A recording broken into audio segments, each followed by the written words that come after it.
Stranger Things Season 2 is finally on Netflix. I finally got to binge watch the entire thing right now. I'm really excited to talk about this because I really liked Season 1. In fact, I loved Season 1. Season 1 was a surprise. I didn't expect it to be as good as it was, but then the hype paid off and it was a really good season. Season 2 I was really excited about because I have been waiting for this, but I've also been cautiously optimistic for a few things because I didn't want this to be a double down version of it where it was like we got bigger for the sake of being bigger.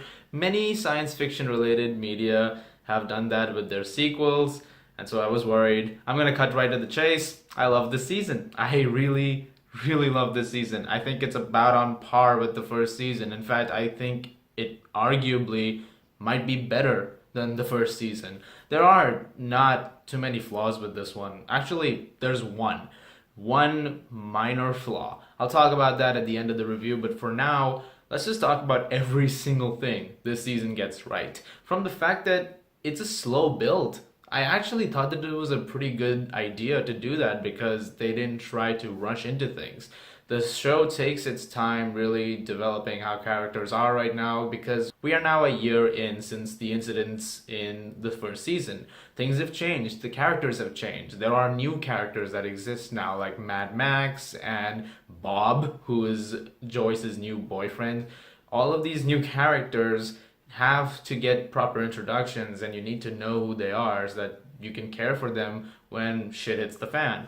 And you do. There is definitely a lot of that in this season, which I really appreciated. There's also a nice development of characters from season 1 into this season, why they've changed, why their mentalities work differently. Most notably with the kids, of course, like Mike, who is in this different kind of mode with some of the new characters because of what happened to Eleven in the last season. She's in this season, as you already know. I'll talk more about her in a second.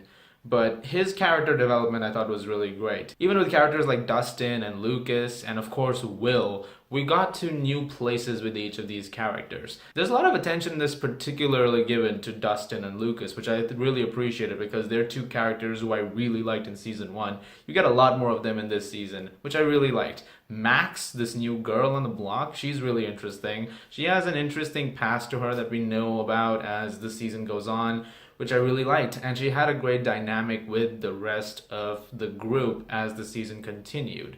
Hopper, once again by David Harbour, was fantastic. One of the best actors today. He's going to be a great Hellboy, I can just tell you right now. He was excellent in this season. He also had some really great dramatic moments. And of course, Joyce, Winona Ryder, once again proved that she is, again, excellent. There is really no bad performance in this entire season.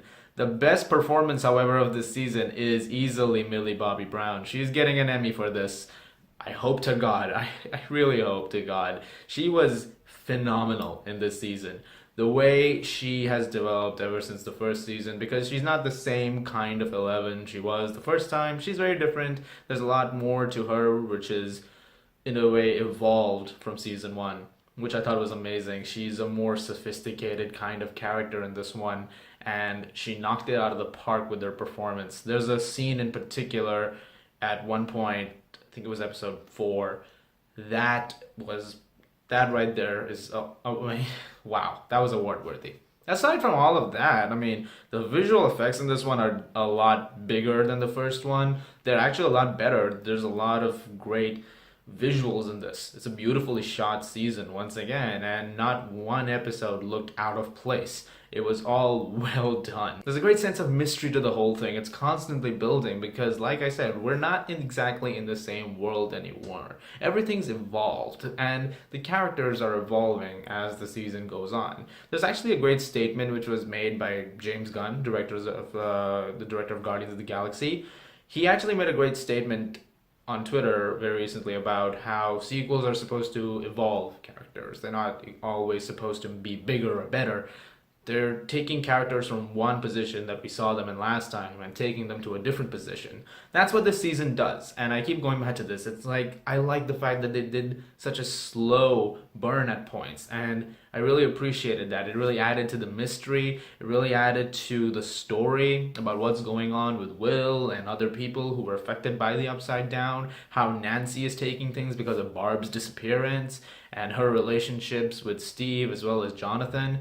I really liked all of that. The way it's written is incredible, and the dialogue was always very, very crisp. And I like the fact that despite the fact that they're older now, the kids, they still feel like kids. It's still these wonderfully done conversations and references to things which are nostalgic, and the soundtrack once again is iconic, I think, in my opinion. I thought the soundtrack was brilliant. In fact, I think it's actually better than the season which we had. So there's a lot of improvements in this season from season one, which I already loved.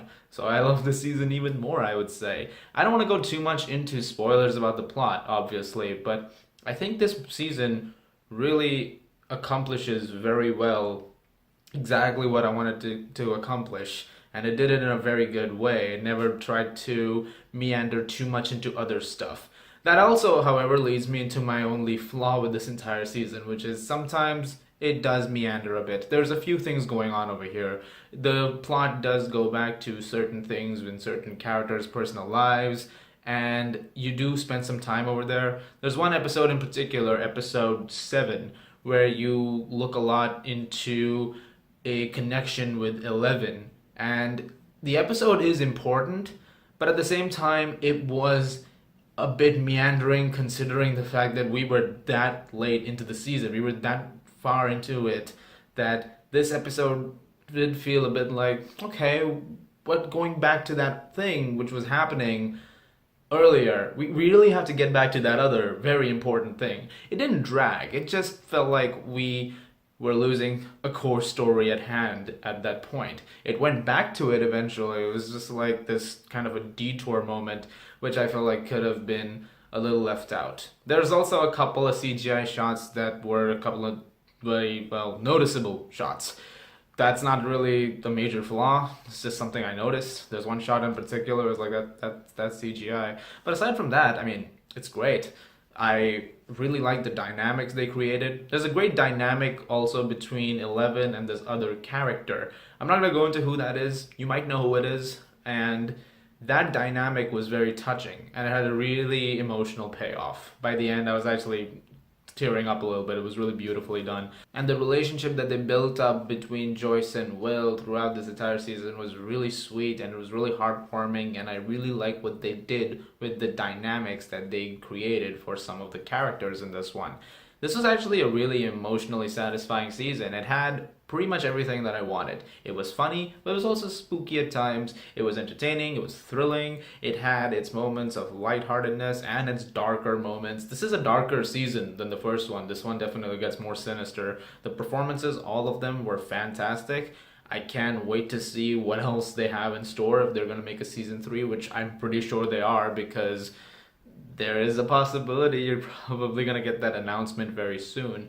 I can't, again, wait to see what they're going to do with that. I think season 2 is just as good and, in a way, arguably better than season 1, which is a rare feat. And these kids, of course, they have such a bright career ahead of themselves. I can't wait to see them in other stuff, especially Millie Bobby Brown. I'm sure she's going to be a really, really talented actress. Overall, I hope you guys enjoy season 2 as much as I did. I'm gonna give Stranger Things season 2 an A. Guys, thank you so much as always for watching, and thank you to Bruno Orlandi for the review intro. I really appreciate it. Thank you so much. It was a ton of fun to have that created, and I look forward to working with you guys in the future very soon. Also, look forward to Monday for my review of Thor Ragnarok. That's going to be a ton of fun. And as always, if you like this, please subscribe. And I'll see you guys at the movies, or, well, in this case, TV shows? Yeah, okay. TV shows.